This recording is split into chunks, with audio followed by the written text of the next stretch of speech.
équipes étrangères? Dans les équipes étrangères, il y a deux ou trois, je me rappelle, sont des Espagnols, Madrid, Barcelone, aussi des équipes françaises, Lyon, un nombre d'autres. Étant donné que j'ai passé quelques années en France, je connais ces teams. Donc je suis très intéressé dans les sports parce que je crois que c'est aussi un aspect important pour la vie professionnelle.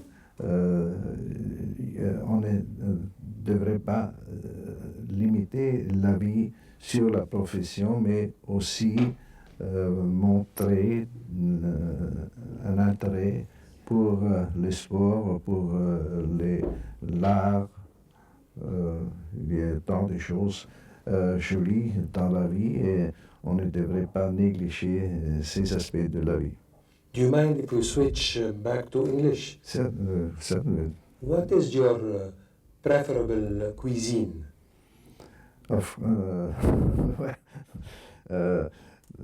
The best, in my opinion, is the French cuisine. So we're coming back to French. Yeah, we come back. So you see, I don't like only the sport and the teams, the football teams in France, but also the cuisine. But naturally, I like the Austrian food, the Wiener Schnitzel. Incidentally, the Wiener Schnitzel is was not invented in Vienna, but in Prague. Oh, is that right? Like many other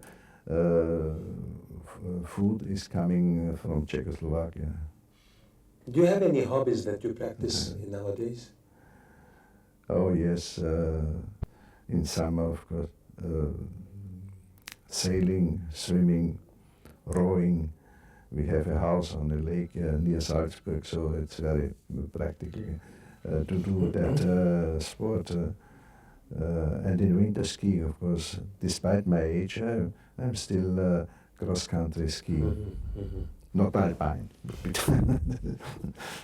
It is for younger generations, but the cross-country is very interesting, and it's quiet when you ski through the woods, snowed in completely. It's beautiful. Dr. Kurt Waldheim, are you a realist person or a dreamer? I'm a realist. I don't have to wait to give you the answer. In my whole life I was a realist. I was never a dreamer. And I think you have to be a realist if you want to achieve something in life. And if I say realist, I also mean hard work, not dreaming of something which will happen by chance. So here I had never problems in making up my mind. What is the unfulfilled dream that you have? My God, I was frequently sad about the fact that we couldn't solve problems in the international life. When I was in the United Nations, I was facing repeatedly situations which were tough, and problems which couldn't be resolved. Take the Middle East, for instance, take Cyprus, take now the Balkans, the tragic problems in Africa.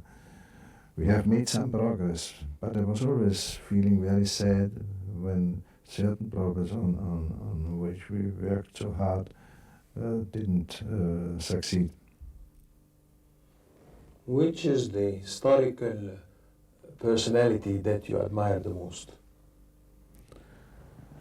Churchill, of course, is one of the first I would mention.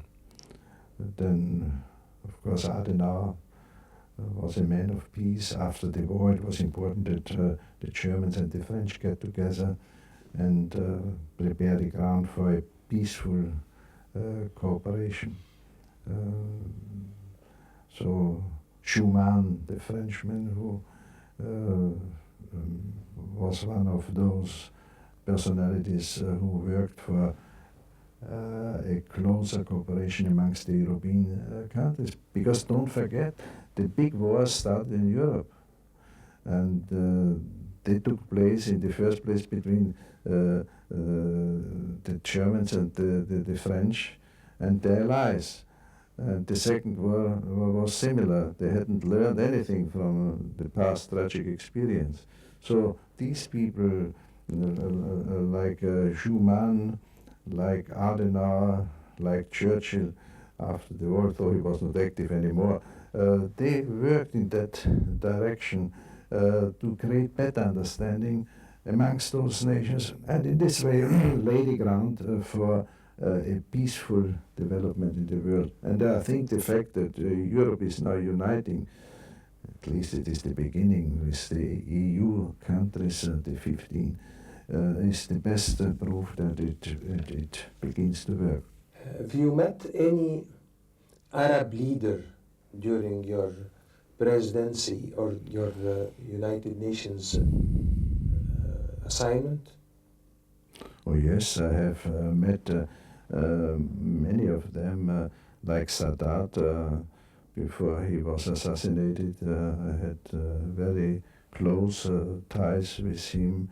Now also with your present president, Mr. Mubarak, especially during the Iraq war. We had an excellent cooperation. He did a lot for achieving peaceful solutions. So the King Hussein of Jordan, King Fuad of Saudi Arabia, and many others in the Gulf states, for instance. I was traveling in those regions quite a bit and met the leaders of those countries personally.